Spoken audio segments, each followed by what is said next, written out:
Dans le cadre du renouveau pédagogique, l'utilisation de situations d'apprentissage est fortement encouragée. Mais avez-vous remarqué ce que bien souvent on nous présente comme une situation d'apprentissage et c'est plutôt une activité ou un exercice? Et au final, le terme est galvaudé, puis on est tout mêlé. L'exercice, l'activité et la situation d'apprentissage ont tous leur place en classe, mais il y a vraiment confusion des genres. Si on essayait de démêler tout ça. Un exercice, c'est plutôt facile à reconnaître. On cible habituellement un seul savoir à la fois, c'est directif. En fait, l'élève doit obéir à une consigne précise et on s'attend à une seule bonne réponse de sa part. Parce que l'exercice cible la mémorisation de certains savoirs par, entre autres, la répétition ou l'association d'idées, le contexte est plus souvent qu'autrement inutile. Puis en parlant de mémorisation, vous l'avez en plein dans le mille. On joue ici dans le bas de la taxonomie de Bloom. Est-ce que c'est un problème? Pas du tout. C'est pas parce que l'exercice cible des opérations de bas niveau que c'est inapproprié d'en offrir aux élèves. D'ailleurs, l'exercice est un précieux allié lorsque l'élève doit maîtriser le quoi et le comment d'un savoir ciblé. Mais, on peut se poser la question, est-ce que tous les élèves ont le même besoin de maîtrise des mêmes savoirs essentiels?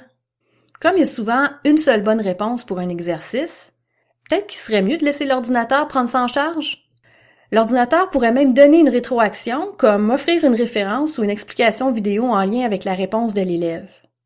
Wow! Contrairement à l'exercice, la situation d'apprentissage, SA pour les intimes, présente plusieurs possibilités de réponse ou de production. La plupart du temps, ici, on a besoin d'un contexte.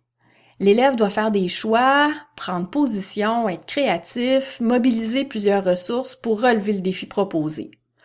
On est loin ici d'un exercice qui se fait parfois sur le pilote automatique.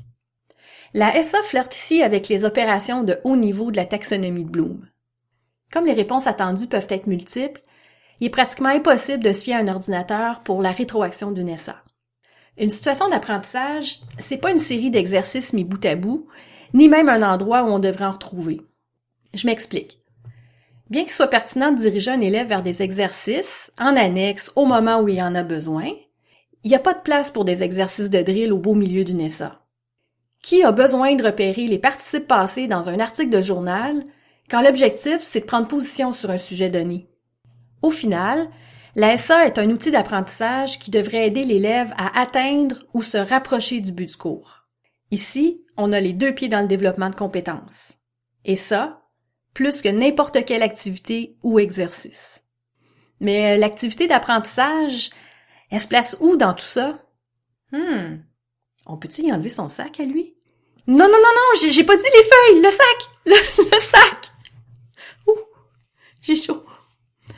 Bon, l'activité d'apprentissage se situe entre l'exercice et la SA. C'est pour ça qu'on a tendance à la confondre un peu, beaucoup. Une activité, ça demande un niveau d'engagement cognitif plus élevé que l'exercice, mais habituellement pas autant qu'une SA. Vrai, l'élève aura à mobiliser une plus grande variété de ressources que dans un exercice, mais pas nécessairement moins que dans une SA. L'activité tend à jouer dans les opérations de bas niveau, d'où les feuilles. Quand on essaie de s'aventurer plus haut, vers l'analyse, l'évaluation, la création, on va davantage guider que ce qu'on ferait normalement pour une SA. La confusion vient probablement de là. L'activité pile souvent sur les orteils et de l'exercice et de la SA. L'activité, c'est plus qu'un exercice, mais ça amène l'élève moins loin que la SA. Voici 4 critères pour aider à différencier ces outils d'apprentissage. Le type de réponse attendue, la correction possible par un ordinateur, le niveau de la taxonomie révisée de Bloom et l'intention pédagogique. Le plus important dans la distinction de ces 3 outils, c'est de les offrir aux élèves au meilleur moment dans leur processus d'apprentissage. Les 3 ont leur place, mais méfiez-vous, il y a des activités et des exercices qui essayent de se faire passer pour des situations d'apprentissage. Allez donc voir ce qui se cache en dessous du sac. Le sac, là,